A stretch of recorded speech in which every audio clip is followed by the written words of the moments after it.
Selamat siang sahabat Rosvi. Kembali lagi nih kita di sesi konsultasi with Dr. Evi Indrasanti. Hai sahabat Rosvi, gimana nih kabarnya hari ini? Pasti baik-baik aja kan?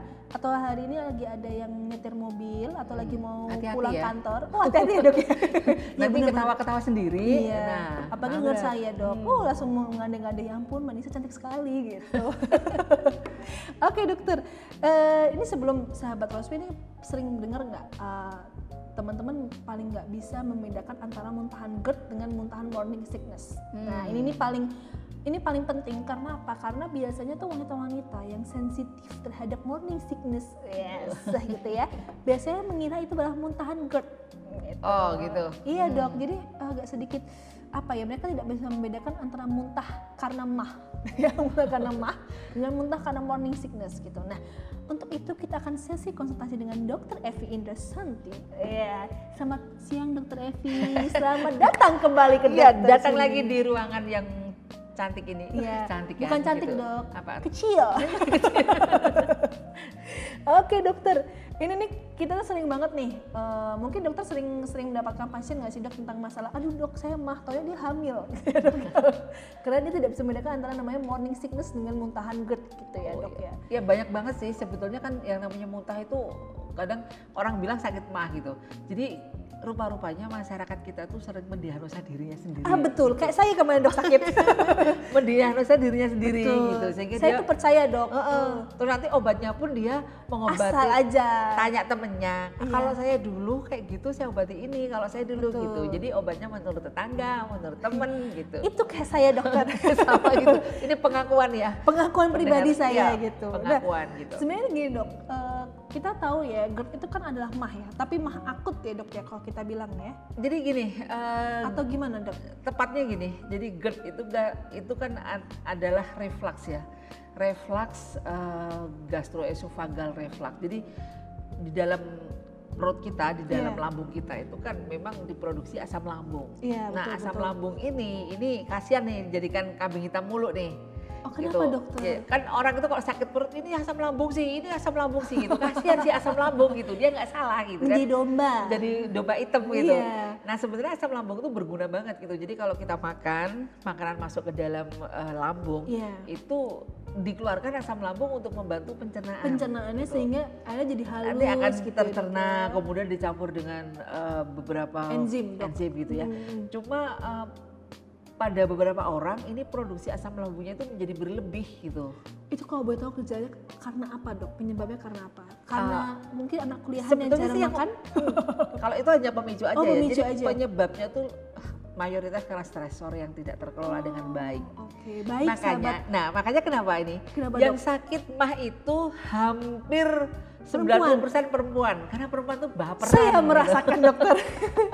Jadi sahabat Rosvi silahkan kalau misalnya stres karena nggak nikah-nikah silahkan jangan sampai kena mah ya. Ya soalnya perempuan tuh paling sering baper gitu kan. Apalagi kalau ditanyain kapan nikah gitu ya dok ya. Abis nikah kapan punya anak? Oh, gitu. benar-benar. Setelah punya anak kapan tambah punya lagi lagi? gitu. Oh, iya, kapan benar-benar. selesainya Iya, gitu betul, kan. betul. Jadi stres ya, dok, iya, ya. jadi karena banyak bapernya ini banyak apa namanya perasaannya sehingga mudah sekali terkena mah. Laki-laki hampir nggak ada yang sakit mah. Karena mereka lebih pakai logika. Pakai dok. logika dan tidak pernah tahu perasaan. Oh. Mungkin ada beberapa orang yang ngerti perasaan dok laki-laki, Gitu ya. tapi ada jadi kena mah ada ya, dok ya. Nah kemudian gini, kalau misalnya asam lambung berlebihan ditambah pencernaan kita juga tidak bagus gitu Iya, ya. iya, betul. Yang namanya makanan itu menjadi tidak tercerna sesuai dengan waktu yang dibutuhkan gitu. Oh. Nah sehingga contoh lah misalnya kita makan, jadi makanan buah, kalau buah itu dia hanya butuh 15 menit dia harus sudah keluar dari lambung. Oh oke. Kemudian kalau yang namanya paling lama itu kalau lemak. Lama ya. Lemak itu bisa lebih dari 3 jam tuh baru selesai. Baru selesai dan Nah, baru diolah oleh baru lambung, selesai ya, Dok. gitu.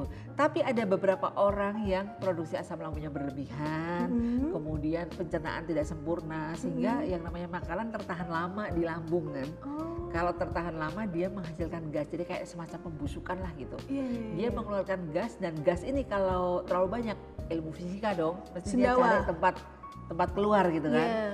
adanya cuma ke atas sama ke bawah gitu. Oh betul dok. Kalau ke bawah, jadi kentut ya dok jadi ya. banyak buang angin, Iya. kemudian mulas, Iya, mungkin betul, kembung gitu. Kalau ke atas sendawa. Iya. Nah tapi kalau asam lambungnya ini berlebihan, ikut naik ke atas, Oh. ikut naik ke atas sehingga biasanya sih keluhan orang yang GERD itu adalah kalau seperti ada rasa tercekik. Tercekik di leher. panas ya dok atau gimana? Rasa panas kayak tercekik. Kemudian oke. ada juga yang bilang bahwa saya kalau makan kok susah masuk, susah Oh, iya, turun iya, betul, gitu. betul, Itu betul. juga bisa. Terus kemudian saya kalau sendawa rasanya pahit karena asam lambungnya gitu. Kemudian ada juga yang dia muntah Iya. gitu. Nah sehingga jadi kambing hitam kan? Iya, si asam lambung ini. Biasanya kemudian pada beli obat yang antacid. Iya, yang Antacid. bisa mengurangi asam lambung itu Ya, ya dok untuk ya. menetralisir asam lambung. Nah, tapi jangan lupa bahwa asam lambung ini diperlukan. Satu, fungsi utamanya apa?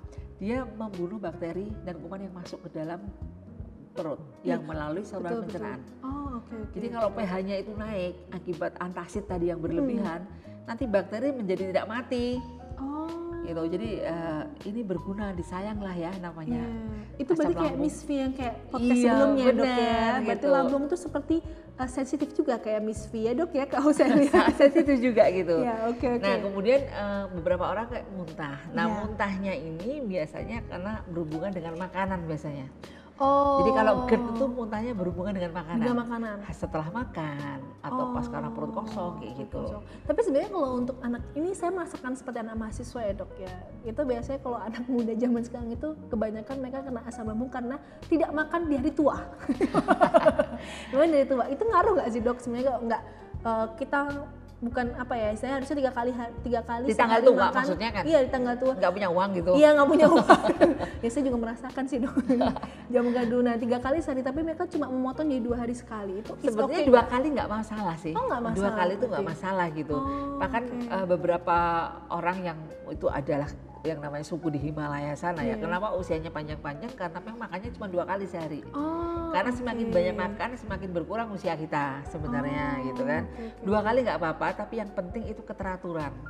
Keteraturan setiap gitu. jamnya gitu ya, dok Yang ya? kedua adalah pola makan.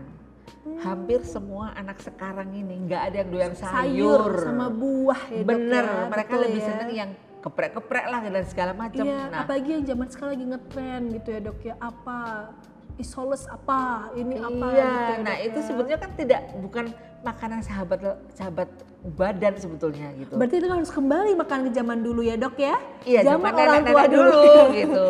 Sop, telo kukus, telo ini ya dok. Nah kalau morning sickness Iya. ini selalu terjadi pada perempuan yang hamil. Iya betul. Namanya aja morning sickness Sickness. ya, dan biasanya terjadi pada trimester pertama. Kalau misalnya saya pernah dengar tuh ada yang morning sickness sampai usia kandungan 8 bulan dok. Ada sih, Dok? ada juga gitu. Bukan dibuat-buat kan dok? Enggak. Oh enggak. Sebetulnya memang karena pengaruh hormonal itu Oh, menyebabkan dia oke. muntah gitu. Tapi Iya, iya. biasanya setelah trimester pertama berlalu udah. Udah selesai ya dok ya.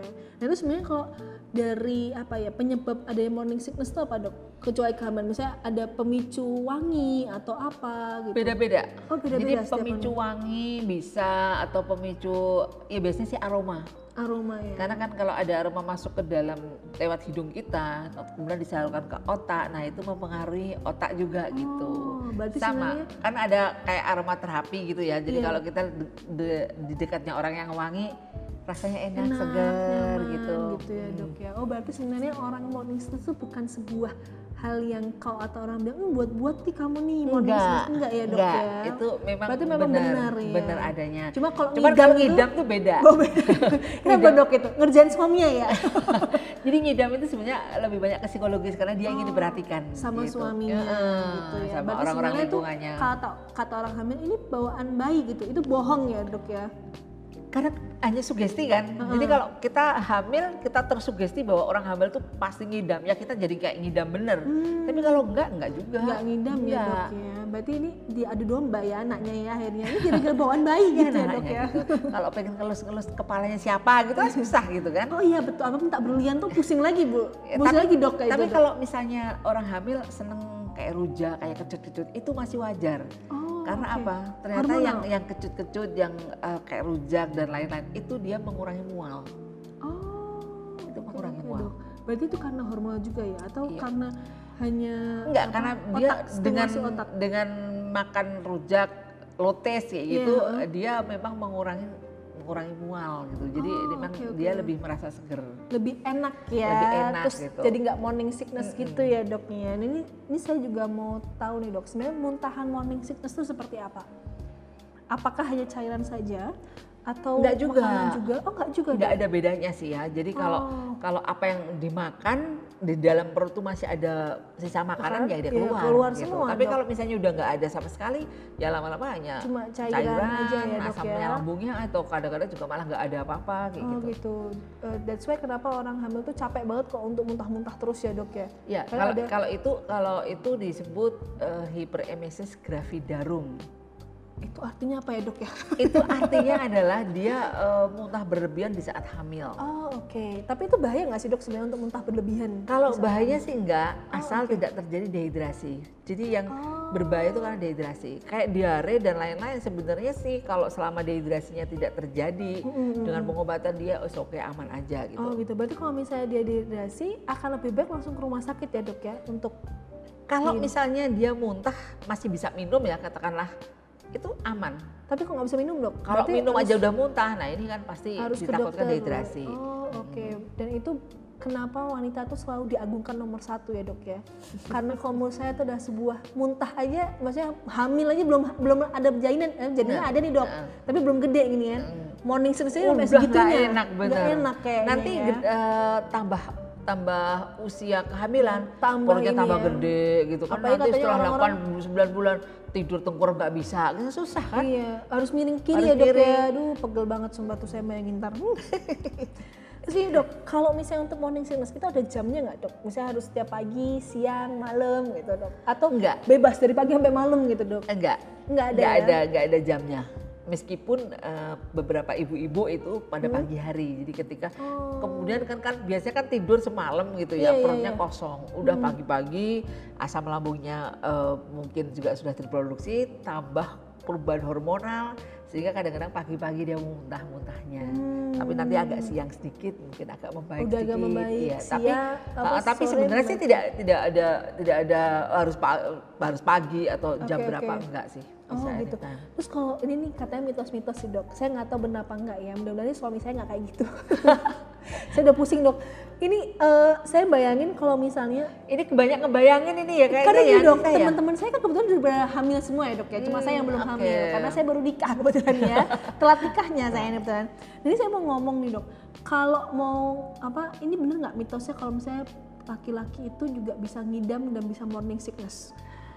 Pada beberapa orang terjadi, tapi bukan karena hormon sih, Karena karena apa, Dok? psikologis aja gitu. Oh, dia Jadi, bikin mengikut iya sebenarnya sih, ya. jadi nggak ada bukti medisnya kalau misalnya ketika istrinya melahirkan yang sakit suaminya enggak. Hah? Itu Enggak, ada dokter? Ada itu. Oh my god. Waktu Anda kan bisa ya. Oh, saya seneng banget Andai kan gitu. bisa gitu, kita Kamu tukeran yang rasain gitu. sakit aja gitu ya dok ya. Karena ada, tapi ternyata itu nggak bisa dibuktikan secara ilmiah. Oh gitu. Tapi kalau misalnya muntah-muntah tuh ada ya dok ya berarti ya? Iya, dia psikologis aja sih gitu. Berarti kayak aku ingin Psikologis. ikut merasakan apa yang dirasakan oleh istriku. Kadang-kadang kan gitu dia ya. terbawa ya, ikut terbawa Oh iya, lah apalagi gitu. anak hamil pertama gitu Ikut ya, terbawa Dok, sehingga ya. dia ikut muntah gitu. Bener-bener. Oh oke, berarti sebenarnya tuh bisa tapi belum ada jurnalnya ya dok ya. Mungkin bisa karena psikologis aja gitu ya dok Iya, ya kalau saya ambil bener. kesimpulannya ya.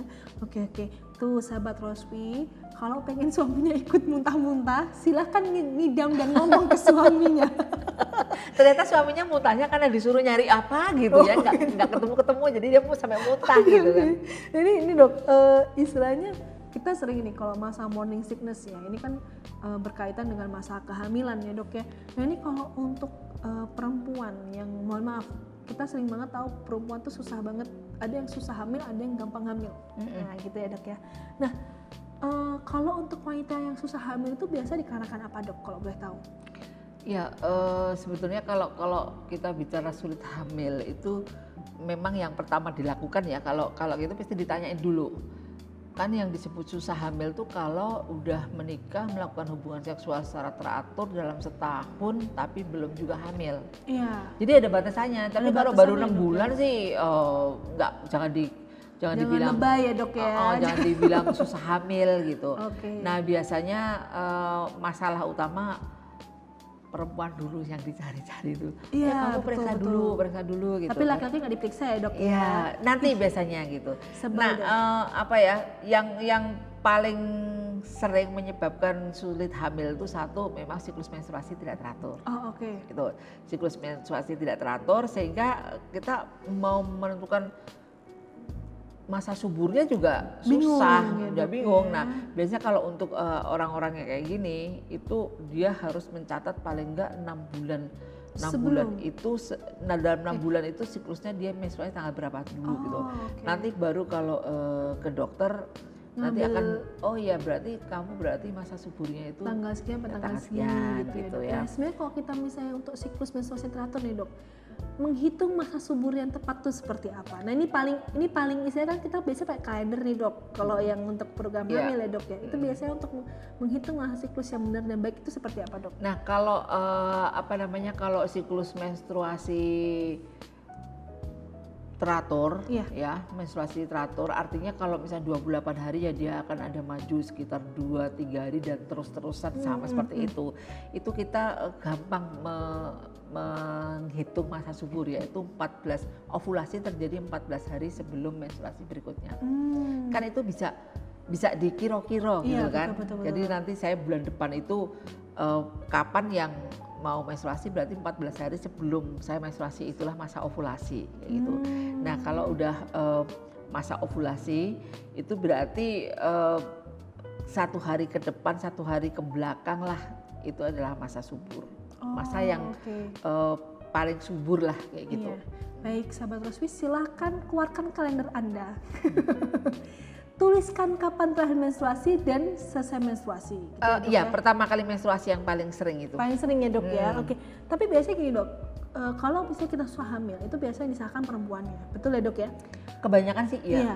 Nah, tapi berjalannya waktu kan kita melihat dari segi kedokteran tuh banyak sekali penelitian masalah pemeriksaan sperma ya dok ya, pemeriksaan kualitas sperma gitu. Itu sebenarnya untuk kita yang sudah menikah itu penting nggak sih dok untuk melihat kualitas sperma si suami gitu? Kalau nggak ada masalah ya nggak perlu. Oh gitu. Kalau Tapi nggak kalau ada. misalnya 1 tahun setelah menikah gitu? Iya, belum- biasanya kan perempuan dulu sering diperiksa dulu Iya. gitu. Jadi ada masalah nggak dengan, biasanya yang sering utama perempuan itu adalah struktur anatomis gitu.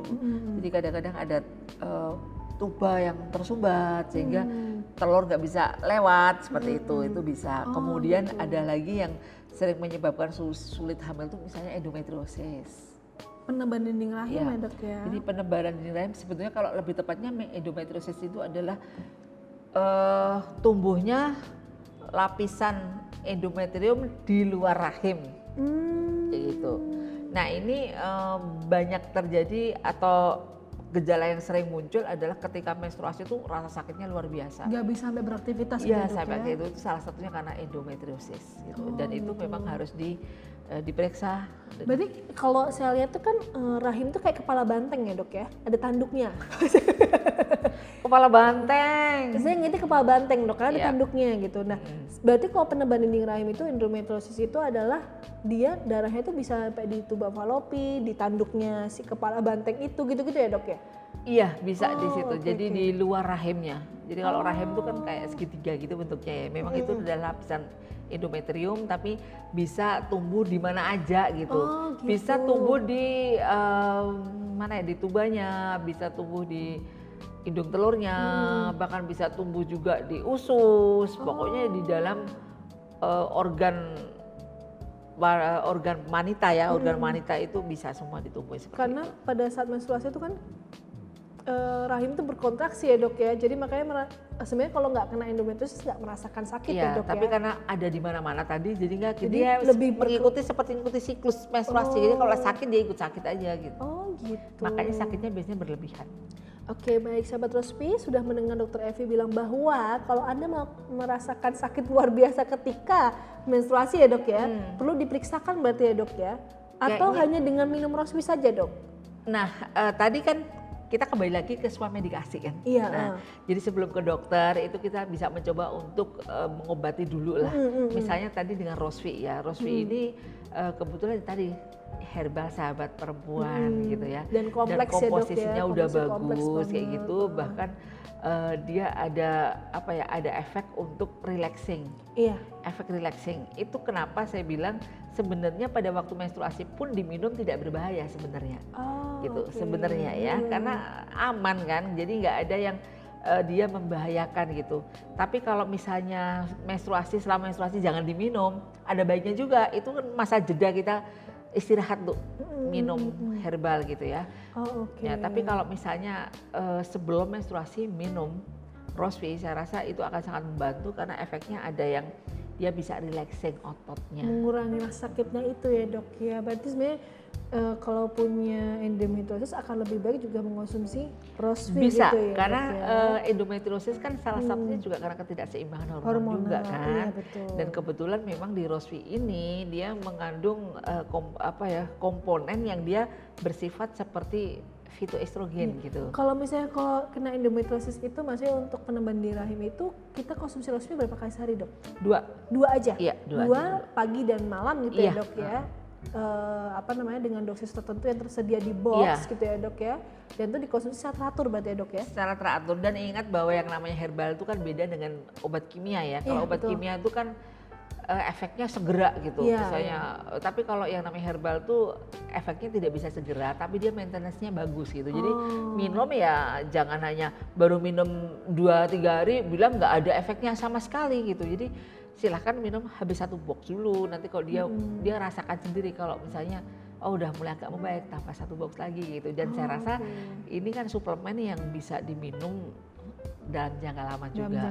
Dengan catatan tadi ketika menstruasi berhenti itu sudah salah satu yang bagus untuk detox tubuh kita terhadap herbal. Wow, ini keren banget ya dok ya. Kalau saya dengar tadi dokter Evi bilang Rosvi ini bisa membantu A, B, C, D, E, F, G, H, I, J, K, L, M, N, O, P, Q, sampai Z gitu ya dok ya. Ya. Berarti sebenarnya kita kan nggak tahu ya dok ya. Sebenarnya kita punya dosis minum jamu per hari itu berapa gram gitu kan dok? Atau berapa untuk herbal gitu? Kalau ada nggak, itu dok? fitofarmaka sudah ditulis di situ kan, berarti 3 kali 1 kapsul, Iya betul. 3 kali 1 saset, itu berarti sudah melalui penelitian dan penelitiannya memang masing-masing beda kan gitu. Tapi khusus untuk Rosvi ini bisa kalau misalnya untuk maintenance, artinya saya tidak sakit apa-apa, boleh nggak minum? Boleh, sehari 1 saset is okay gitu kan. Gitu ya. Tapi kalau lagi ada masalah bisa dinaikkan jadi 2 saset. Oke. Seger kok ini. Seger. Oh, saya sudah merasakan dokter. Itu rasanya kayak jambu-jambu, jus jambu agak nggak pahit juga sih dok kayaknya ya. Warnanya merah juga ya. Iya merah, seperti hati saya. Membahas masalah tentang muntah, perbedaan muntah GERD dengan muntah morning sickness ya. Dan saya mengambil kesimpulan bahwasannya sebenarnya mengidam itu sangat berbeda dengan morning sickness. Betul Beda dok? sekali gitu. Kalau morning sickness memang terjadi karena ada ketidakseimbangan hormon, gangguan hormon. Tapi kalau yang namanya ngidam itu lebih banyak ke mencari perhatian lah gitu. Jadi sebenarnya ngidam tuh nggak ada ya dok ya? Nggak ada sih gitu. Apalagi kalau ngidam mobil, ngidam rumah. Saya juga mau dok kalau yang gitu dok. Jadi kalau teman-teman sahabat Rosvi atau sahabat Rosvi yang mendengar sebagai laki-laki dan punya istri lagi ngidam gitu kan, tolong tanyakan, Dek, kamu hanya pura-pura atau bawaan bayi gitu ya dok? Kalau bawaan bayi berarti harus itu ya, harus dicariin gitu. Oke, masalahnya nggak masalah dok kalau misalnya dia tuh ngidamnya cuma masalah kayak jus jambu yang bisa mangga gitu kan. Tapi kalau pengidamnya mau pegang kepalanya pemain bola gimana dong? Itu pusing saya juga kalau saya hamil saya mau bilang saya pengen pegang kepalanya pemain bola yang itu gitu. Susah kan? Iya susah juga sih dok. Minta tolong deh sama istrinya untuk minta yang nggak aneh-aneh kayaknya. Oke deh dokter, terima kasih atas kehadirannya. Nanti kita akan lanjut ke podcast berikutnya ya dok ya.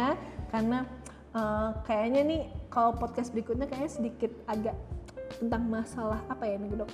MS. Oh PMS ya, Menstruation Syndrome gitu ya dok ya.